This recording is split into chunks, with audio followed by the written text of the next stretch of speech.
So next up, we're going to take a little side trip, granted for my own curiosity.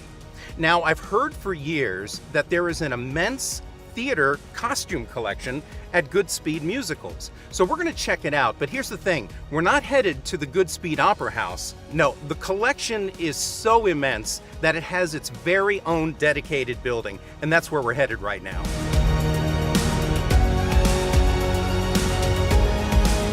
Stephanie. Hi, welcome. So nice to meet It's you. nice to meet you. Thanks for showing me around today. Absolutely. We're Well, happy to have you. They've got you tucked away here in East Adam, Yeah, don't we they? are a little bit off the beaten path.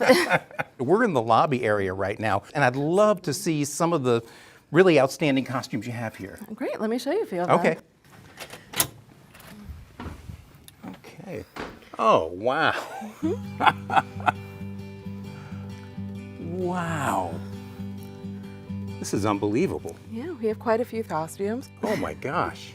Well, let's go down and have a look. All right, let's head down.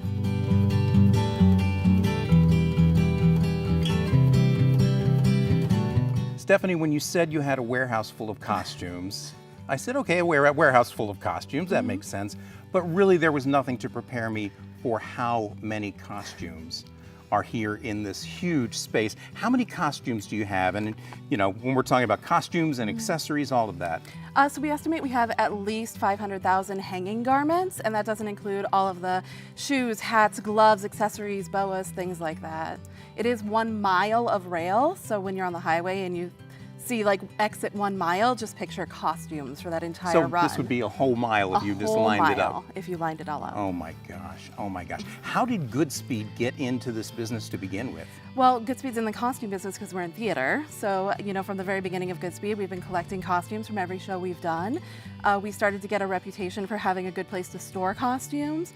We purchased a large number of costumes, and then since then, because we have the state-of-the-art facility, we get a lot of costumes donated to us from shows that are closing.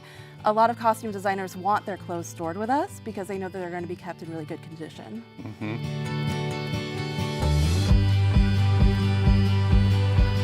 You know, one of the things I've learned from Antiques Roadshow is that fabrics don't last.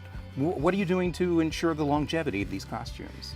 Well, we do keep the ambient temperature the ambient humidity in our facility very, very low. We have 3 industrial-sized dehumidifiers that keep the moisture content at a barely tolerable level for humans. We also have big garage doors that we can open up and air out the collection.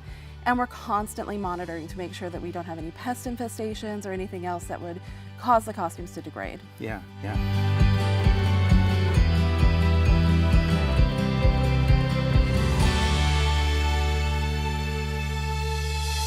Let's talk about some of the dress designers in this collection. I would imagine the who's who of dress designers on Broadway are represented here. Is that right?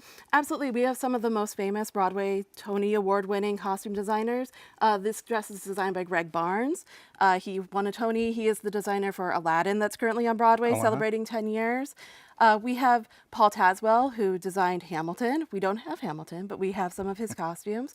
We also have some of those same designers coming in to rent costumes for other productions. The costumes designers that work on these, this is really truly an art form for them. It absolutely is. Most of the designs that you see will start out with what we call a rendering, which is a beautiful piece of artwork that illustrates exactly what the costume is going to look like. And then that's used as a tool by the people who build the costumes, by the director, to kind of show exactly what the costumes are going to end up looking like. Beautiful, but they also have to be functional. Absolutely. We actually say instead of sewing a costume, we say you build a costume because it has a lot to do with the construction methods of it. The costumes are made from scratch. Every costume is built for a specific actor, for a specific scene, for a specific show.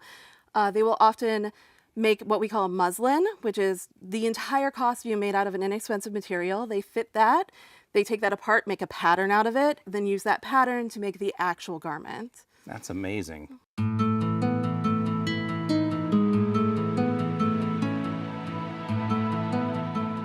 Oh, this is Oliver?